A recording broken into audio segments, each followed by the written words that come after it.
Hello, my name is Ramon Antonio Paniagua Cardona, RAMONANTONIO, PANIAGUACARDONA.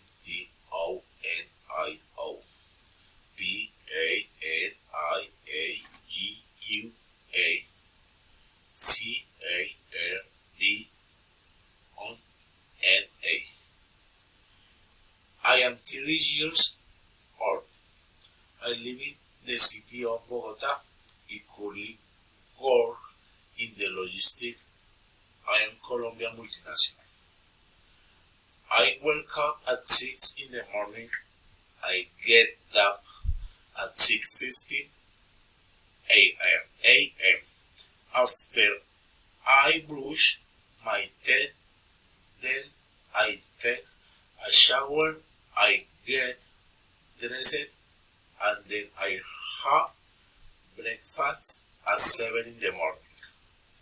At 7:20 in the morning, I start my motor vehicle and get to my work. I work. I have lunch at 1 p.m. and return to work at 2 in the afternoon. I have work at 5 p.m. Then I have dinner at 7 p.m.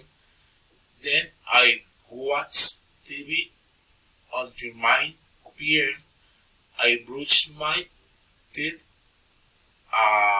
go to bed. Thank you.